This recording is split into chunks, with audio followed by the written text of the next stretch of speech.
کے لیے. میرے عزیز ساتھیوں، جہیز کو اتنا بڑا دیا گیا ہے، اتنا بڑا دیا گیا ہے کہ ایک باپ بیچارہ جو ہے بھیک مانگنے پر مجبور ہے، اور وہ یہ کہہ کر کے لوگوں کے سامنے اپنے ہاتھوں کو پھیلا رہا ہے، لوگوں کے سامنے اپنے غریبان کو جو ہے پھیلا رہا ہے کہ لوگوں کچھ روپیہ دے دو، کچھ پیسہ دے دو تاکہ میں اپنی بیٹی کی شادی کر سکوں. میری بیٹی جو ہے جوان ہو چکی ہے، لیکن میرے پاس اتنا روپیہ نہیں ہے، میرے پاس اتنا مال نہیں ہے، میرے پاس اتنی دولت نہیں ہے کہ میں اس کی شادی کر سکوں. میرے عزیز ساتھیوں، ایک انسان جو ہے لوگوں کے سامنے اپنے ہاتھوں کو پھیلاتے ہوئے گھوم رہا ہے اور لوگوں سے مطالبہ کر رہا ہے، جہیز کے پیسے کو اکٹھا کرنے کے لیے جہیز کا مطالبہ کر رہا ہے. میرے عزیز ساتھیوں، کتنے ایسے لوگوں کو تو میں نے اپنے نظروں سے دیکھا ہے کہ دوسروں کے پاس جو ہے رونے پر مجبور ہے، اپنے ٹکڑے سناتے ہوئے وہ انسان رونا شروع کر دیتا ہے. وہ انسان جو ہے اپنی لاچاری کو بتاتے ہوئے، اپنی جو ہے بے بسی کو ظاہر کرتے ہوئے ایک انسان جو ہے رونا شروع کر دیتا ہے. میرے عزیز ساتھیوں، ایک انسان کہتا پھرتا ہے کہ بیٹے کے باپ نے اور بیٹے کے باپ نے اتنا جہیز کا مطالبہ کر دیا ہے، اس فقیر نے اتنا جہیز کا ڈیمانڈ کر دیا ہے کہ میرے پاس تو اتنی دولت ہی نہیں ہے، اس لیے میں دوسروں کی چوکھٹ پر جو ہے اپنی جو ہے ہاتھوں کو رگڑ رہا ہوں، دوسروں کے سامنے اپنے ہاتھوں کو پھیلا رہا ہوں. میرے عزیز ساتھیوں، آج معاشرے کے اندر جو یہ وبا پھیلی ہوئی ہے کہ ایک انسان بیٹیوں سے نفرت کرتا ہے، اس کی سب سے بڑی وجہ یہ ہے کہ معاشرے کے اندر جہیز کا جو رسم ہے یہ اتنا بڑا دیا گیا ہے کہ ایک انسان جو ہے اپنی بیٹی کی پرورش کرنے سے پہلے ہی ایک انسان ڈر جاتا ہے. یہ سب سے بڑی ریزن ہے کہ ایک انسان جو ہے اپنی بیٹی کی پرورش نہیں کرنا چاہتا ہے کہ شادیوں میں آنے والی اخراجات اور شادیوں میں آنے والی جو پریشانیاں ہیں ہم کیسے برداشت کر سکیں گے. میرے عزیز ساتھیوں، جیسے ہی ایک انسان کے گھر میں بیٹی کی جنم ہوتی ہے، جیسے ہی ایک انسان کے گھروں میں بیٹی کی شکل میں جو ہے اللہ تبارک و تعالی رحمت کا نزول کرتا ہے، ایک انسان جو ہے اسی وقت سے اپنے پیسے کو اکٹھا کرنا شروع کر دیتا ہے. میرے عزیز ساتھیوں، تصور کرو ایک انسان جو ہے اپنے گھروں کو چھوڑ کر کے پردیس میں جا کر کے کماتا ہے، ایک انسان جو ہے اپنے گھروں سے سال ہر سال دور رہ کر کے پردیس میں جا کر کے مزدوری کرتا ہے، 500-600 روپیہ جو ہے ایک دن کی کمائی ہے، اور انہی پیسوں میں سے ایک انسان جو ہے بچا کر کے اپنی بیٹی کی شادی کے لیے بچا کر کے رکھتا ہے. میرے عزیز ساتھیوں، جیسے ہی ایک انسان کے گھر میں بیٹی کی پیدائش ہوتی ہے، اسی وقت سے لے کر کے ایک انسان 17 سال کی عمر تک، اس بیٹی کی عمر جب تک 17 سال کی نہیں ہو جاتی ہے اس وقت تک ایک انسان جو ہے جہیز کے اماؤنٹ کے لیے پیسے کو بچا کر کے رکھتا ہے. میرے عزیز ساتھیوں، تصور کرو یہ گناہ کتنا بڑا ہے، یہ جرم جو ہے وہ کتنا بڑا ہے کہ ایک انسان جو ہے 17 سال کما کر کے پیسے کو جمع کرتا ہے، 17 سال کمانے کے بعد ایک انسان دولت کو اکٹھا کرتا ہے، اور اس 17 سال کی کمائی ہوئی رقم کو، اس 17 سال کی کمائی ہوئی پیسے کو ایک انسان جو ہے ایک ہی دن کے اندر ایک انسان کی ہاتھوں سے لے لیتا ہے. میرے عزیز ساتھیوں، تصور کرو آج ایک انسان اس گناہ کے اندر بھی جو ہے ملوث ہے، آج ایک انسان جو ہے جہیز جیسے گناہوں کے اندر ایک انسان ملوث ہے. میرے عزیز ساتھیوں، یہ گناہ جو ہے اتنا بڑا ہے کہ اگر ایک انسان، جب تک کہ ایک انسان جو ہے اس گناہ کے اوپر، اور اس جو بھی انسان جہیز کو لیتا ہے، جو بھی انسان شادی کے وقت جہیز کو لیتا ہے، اللہ کے نبی صلی اللہ علیہ وسلم فرماتے ہیں کہ جب تک کہ ایک انسان اس دنیا کے اندر کسی بھی انسان نے کسی سے 1 روپیے کو بھی ہڑ پائے تو کل قیامت کے دن جب تک کہ وہ انسانوں سے 1 روپیے کا حساب نہیں دے دے گا تب تک کہ وہ انسان اپنے قدم کو آگے نہیں بڑھا سکتا ہے. میرے عزیز ساتھیوں، آج ایک انسان اسی برائی اور اسی گناہ کے اندر ملوث ہے. اسی گناہ اور اسی برائی کے اندر آج ایک انسان جو ہے وہ پھنسا ہوا ہے۔ آج جہیز کے مطالبے نے شادی کو اتنا مشکل بنا دیا ہے، اتنا مشکل بنا دیا ہے کہ ایک انسان سوچتے ہی ڈر جاتا ہے کہ آخر شادیوں میں آنے والی پریشانیوں کو ہم کیسے برداشت کریں گے اور کیسے جھیلیں گے۔ میرے عزیز ساتھیوں، جب ایک انسان کے گھر میں بیٹی ہوتی ہے، جب ایک انسان کے گھر میں ایک بیٹی کی پرورش ہو رہی ہوتی ہے، تو اگر ایک انسان اس بیٹی کی شادی اگر وقت پر نہیں کرتا ہے تو ایک باپ کو یہ ڈر ستاتا ہے اور ایک ڈر لگا ہوا رہتا ہے، اس کی عزت کی فکر لگی ہوئی رہتی ہے کہ کہیں غلط قدم نہ اٹھا لے۔ اور اگر ایک باپ وقت پر شادی کرنا چاہتا ہے، وقت پر یہ چاہتا ہے کہ بیٹی کی شادی کر دیا جائے، تو ایک باپ کے پاس، ایک مظلوم باپ کے پاس اتنی دولت نہیں ہوتی ہے کہ باپ اس کے وقت پر اپنی بیٹی کی شادی کر سکے، کیونکہ جہیز کا مطالبہ جو ہے اور جہیز کا ڈیمانڈ جو ہے معاشرے کے اندر اتنا بڑھا دیا گیا ہے، اتنا بڑھا دیا گیا ہے کہ اس کے اخراجات کو ایک غریب باپ جو ہے وہ برداشت نہیں کر سکتا۔ میرے عزیز ساتھیوں، جس شادی کو سماج کے اندر اتنا مشکل بنا دیا گیا ہے، جس شادی کو سماج کے اندر اتنا تکلیف دہ سامان بنا دیا گیا ہے، جب ہم صحابہ کرام کے دور کا مطالعہ کرتے ہیں، جب ہم جناب اکرم نبی اکرم جناب محمد الرسول اللہ صلی اللہ علیہ وسلم کے دور کا مطالعہ کرتے ہیں، تو اس دور میں شادیاں اتنی آسانی کے ساتھ ہو جایا کرتی تھی، اتنی آسانی کے ساتھ ہو جایا کرتی تھی کہ اگر کسی انسان کے پاس مہر دینے کے لیے ایک لوہے کی انگوٹھی بھی ہو جاتا تو وہ انسان جو ہے نکاح کر سکتا تھا۔ میرے عزیز ساتھیوں، ایک مرتبہ اللہ کے نبی صلی اللہ علیہ وسلم کے پاس ایک صحابیہ تشریف لاتی ہے اور جناب اکرم محمد الرسول اللہ صلی اللہ علیہ وسلم سے کہتی ہے کہ اللہ کے نبی میں آپ سے نکاح کرنا چاہتی ہوں۔ ایک مرتبہ وہ صحابیہ کہتی ہیں، اللہ کے نبی سننے کے بعد کوئی جواب نہیں دیتے ہیں۔ دوسری مرتبہ وہ صحابیہ کہتی ہیں کہ اے اللہ کے نبی صلی اللہ علیہ وسلم میں آپ سے نکاح کرنا چاہتی ہوں۔ دوسری مرتبہ بھی اللہ کے نبی صلی اللہ علیہ وسلم کی طرف سے کوئی جواب نہیں آتا ہے۔ تیسری مرتبہ وہ صحابیہ کہتی ہیں کہ اے اللہ کے نبی صلی اللہ علیہ وسلم میں آپ سے نکاح کرنا چاہتی ہوں۔ اللہ کے نبی صلی اللہ علیہ وسلم تیسری مرتبہ بھی جواب نہیں دیتے ہیں۔ پاس میں ایک صحابی رسول بیٹھے ہوئے تھے، اللہ کے نبی صلی اللہ علیہ وسلم سے کہتے ہیں کہ اے اللہ کے نبی صلی اللہ علیہ وسلم، یہ عورت آپ سے جو ہے کہہ رہی ہے کہ اللہ کے نبی میں آپ سے نکاح کرنا چاہتی ہوں، اور انہوں نے 3 مرتبہ آپ سے کہہ چکا ہے کہ میں آپ سے نکاح کرنا چاہتی ہوں۔ اللہ کے نبی صلی اللہ علیہ وسلم کہتے ہیں کہ اے صحابی، مجھے تو نکاح کی ضرورت نہیں ہے، مجھے تو ابھی نکاح کی ضرورت نہیں ہے۔ وہ صحابی رسول کہتے ہیں کہ اے اللہ کے نبی صلی اللہ علیہ وسلم، آپ کو نکاح کی ضرورت نہیں ہے لیکن مجھے نکاح کی ضرورت ہے۔ اللہ کے نبی صلی اللہ علیہ وسلم کہتے ہیں کہ پھر آپ ان سے نکاح کر لیں۔ وہ صحابی رسول کہتے ہیں کہ اے اللہ کے نبی صلی اللہ علیہ وسلم، میرے پاس تو مہر میں دینے کے لیے کوئی سامان نہیں ہے۔ اللہ کے نبی سوال کرتے ہیں کیا آپ کے پاس مہر میں دینے کے لیے کوئی سامان موجود ہے، کوئی اشیاء موجود ہے؟ وہ صحابی رسول کہتے ہیں کہ اے اللہ کے نبی صلی اللہ علیہ وسلم، میرے پاس تو مہر میں دینے کے لیے کوئی سامان نہیں ہے، میرے پاس مہر میں دینے کے لیے کوئی چیز نہیں ہے۔ اللہ کے نبی صلی اللہ علیہ وسلم کہتے ہیں کہ آپ کا نکاح اسی وقت ہو سکتا ہے جب تک آپ کچھ اسے مہر میں نہ دے دیں۔ اللہ کے نبی صلی اللہ علیہ وسلم کہتے ہیں مہر میں چاہے ایک لوہے کی انگوٹھی ہی کیوں نہ ہو،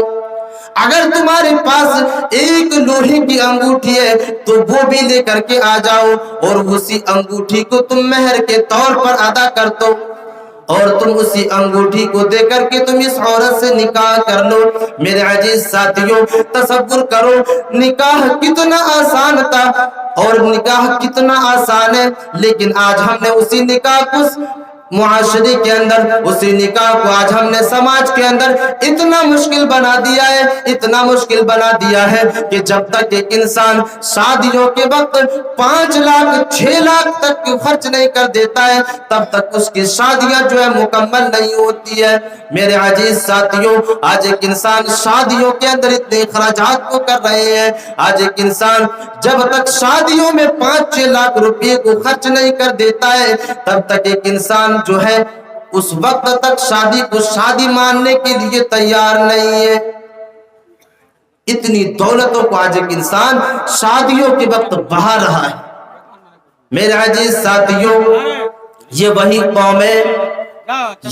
قوم ہے جو شادیوں کے وقت جو ہے 1 لاکھ 2 لاکھ 3 لاکھ اور 5 لاکھ تک کے اماؤنٹ کو خرچ کرنے کے لیے تیار ہو جاتا ہے، لیکن دین کے لیے اگر ان سے روپیوں کا مطالبہ کر دیا جائے، دین کے لیے کچھ مال کا مطالبہ کر دیا جائے، تو یہی قوم کے لوگ جو ہے وہ غریب ہو جایا کرتے ہیں۔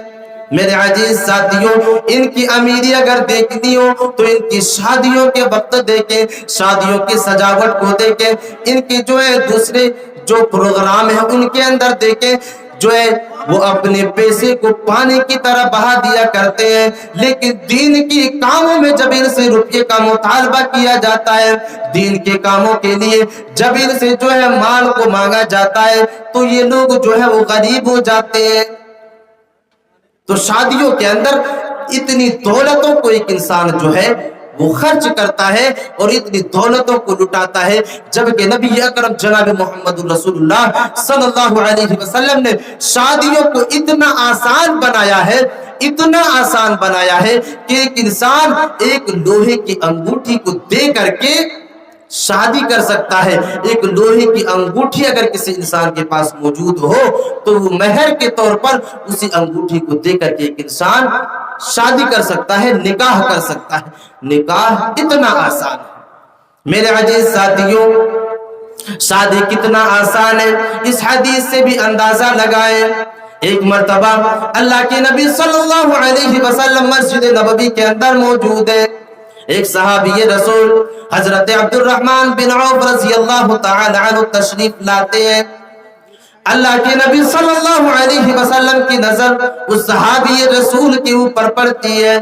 اللہ کے نبی صلی اللہ علیہ وسلم حضرت عبد الرحمن بن عوف رضی اللہ تعالی عنہ کے لباس میں، کپڑے میں ایک چھوٹی سی زردی کو دیکھتے ہیں، پیلے کلر کی ایک زردی کو دیکھتے ہیں۔ اللہ کے نبی صلی اللہ علیہ وسلم حضرت عبد الرحمن بن عوف رضی اللہ تعالی عنہ سے سوال کرتے ہیں کہ عبد الرحمن، کیا تم نے نکاح کر لیا ہے؟ اے عبد الرحمن، کیا تم نے نکاح کر لیا ہے؟ وہ صحابی رسول جواب دیتے ہیں کہ ہاں اے اللہ کے نبی صلی اللہ علیہ وسلم، میں نے تو نکاح کر لیا ہے۔ میرے عزیز ساتھیوں، تصور کرو یہ وہی صحابی رسول ہے جس کو اللہ کے نبی صلی اللہ علیہ وسلم نے اسی دنیا کے اندر جنت کی بشارت دے دی تھی۔ میرے عزیز ساتھیوں، اللہ کے نبی صلی اللہ علیہ وسلم اور حضرت عبد الرحمن بن عوف ایک ہی سماج کے اندر زندگی کو گزارا کرتے تھے، ایک ہی سماج کے اندر جو ہے رہا کرتے تھے، لیکن حضرت عبد الرحمن بن عوف رضی اللہ تعالی عنہ نکاح کر چکے ہیں، لیکن محمد صلی اللہ علیہ وسلم کو پتہ تک نہیں چلا ہے کہ عبد الرحمن نے نکاح کر لیا ہے۔ میرے عزیز ساتھیوں، صحابی رسول کہتے ہیں ہاں اے اللہ کے نبی صلی اللہ علیہ وسلم، میں نے نکاح کر لیا ہے۔ اللہ کے نبی صلی اللہ علیہ وسلم نکاح کی مبارکبادی دیتے ہیں اور کہتے ہیں کہ تم نے تو نکاح کر لیا، تمہارے اوپر ضروری ہے کہ تم ولیمہ کرو، چاہے ایک بکری کو ہی ذبح کیوں نہ کرو،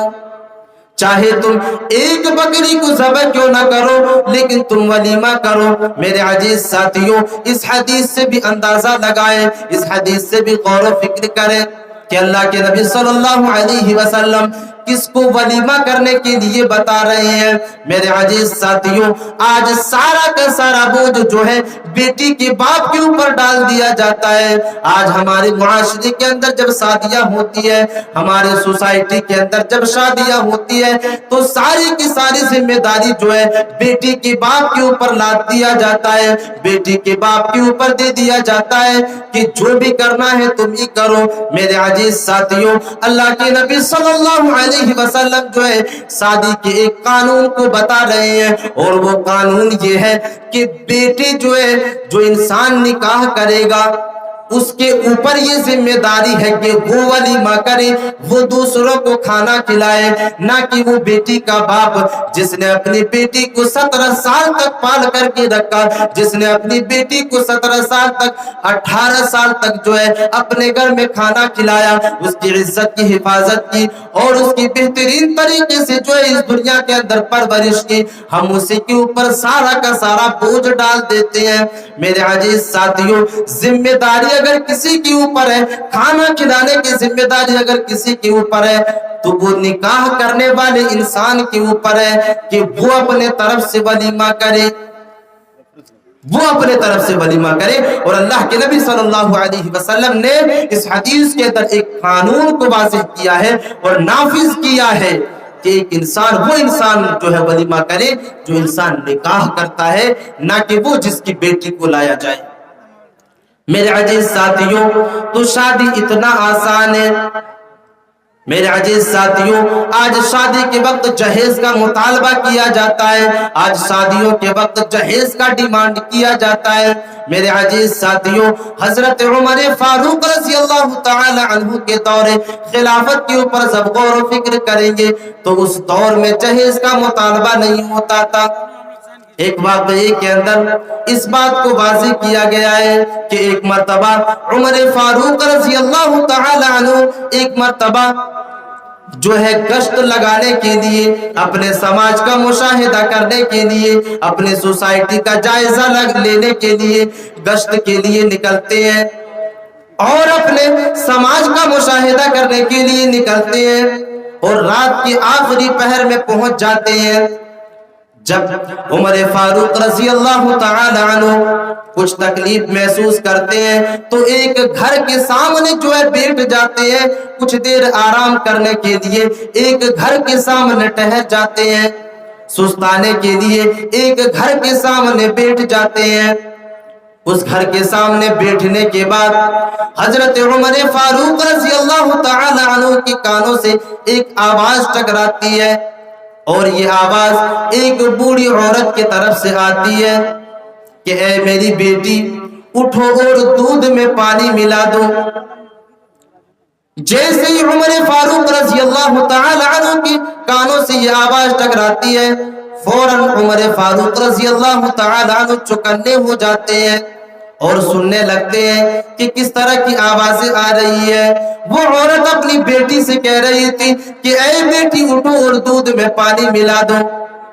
میرے عزیز ساتھیوں، اس عورت کی بیٹی جواب دیتی ہے کہ امی جان، کیا تم نے نہیں سنا، کیا تم نے عمر کا فیصلہ نہیں سنا کہ آج کے بعد کوئی انسان دودھ میں پانی نہیں ملائے گا؟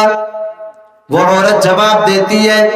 کہ اے میری بیٹی، یہ فیصلہ تو عمر نے سنایا ہے، لیکن یہاں پر عمر تو موجود نہیں ہے، تم جلدی سے اٹھو اور دودھ کے اندر پانی ملا دو۔ میرے عزیز ساتھیوں، وہ بچی جواب دیتی ہے، وہ عورت اور وہ لڑکی جواب دیتی ہے کہ امی جان، بھلے عمر فاروق یہاں موجود نہ ہو، امیر المومنین یہاں موجود نہ ہو، لیکن اس کا رب جو ہے ساری کی ساری چیزوں کو دیکھ رہا ہے، اس کا رب جو ہے وہ ساری کی ساری کرتوتوں کو دیکھ رہا ہے۔ میرے عزیز ساتھیوں، وہ عورت وہ لڑکی جواب دیتی ہے کہ اے میری امی جان، عمر کا جو رب ہے وہ تو دیکھ رہا ہے، اگر ہم دودھ میں پانی ملائیں گے تو کل قیامت کے دن اللہ تبارک و تعالیٰ کے سامنے ہمیں اس کا حساب دینا ہوگا۔ میرے عزیز ساتھیوں، اور وہ لڑکی جو ہے دودھ میں پانی ملانے سے انکار کر دیتی ہے، دودھ میں پانی ملانے سے جو ہے وہ منع کر دیتی ہے۔ میرے عزیز ساتھیوں، عمر فاروق رضی اللہ تعالی عنہ اپنے گھر کی طرف چلے آتے ہیں۔ اپنے گھر میں آنے کے بعد اپنے بیٹوں کے سامنے اس بات کا تذکرہ کرتے ہیں اور اس بات کے بارے میں بتاتے ہیں کہ اے میرے بیٹو، آج میں نے ایک ایسی لڑکی کے بارے میں جو ہے وہ پتہ لگایا ہے، جو لڑکی بڑی دیندار ہے، جو لڑکی جو ہے اللہ تبارک و تعالیٰ سے ڈرتی ہے اور اس کے اندر اللہ تبارک و تعالیٰ کا خوف اور تقوی موجود ہے۔ تم میں سے جو بھی چاہو اس لڑکی کے ساتھ نکاح کر لو۔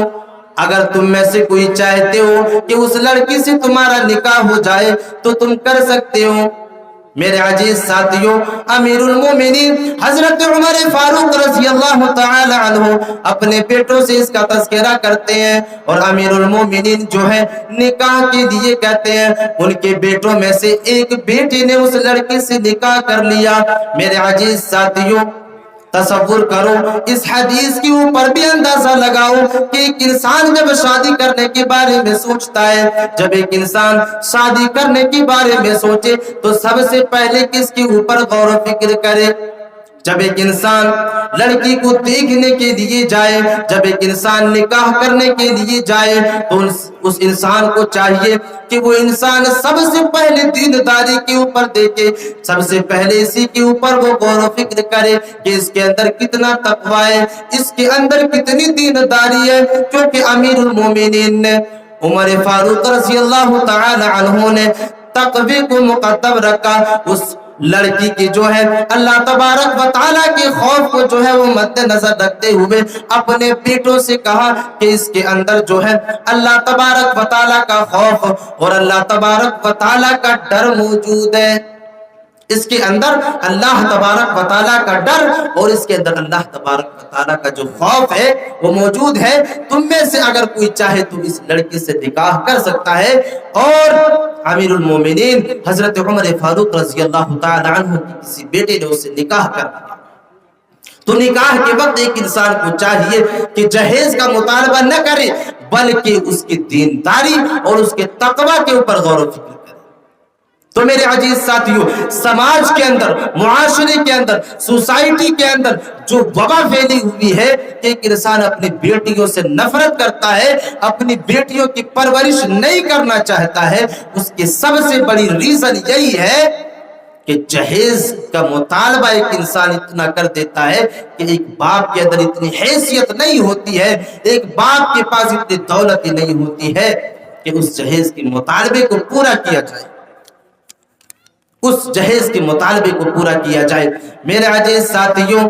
آخر ایک انسان اپنی بیٹیوں سے نفرت تو اسی لیے کرتا ہے۔ آج ہم دنیا کے اندر مشاہدہ کرتے ہیں، دنیا کے اندر جو ہے ہم یہ مشاہدہ کرتے ہیں، روزمرہ اخبارات کے اندر یہ پڑھا کرتے ہیں کہ فلاں جگہ کسی انسان نے اپنی نئی نویلی دلہن کو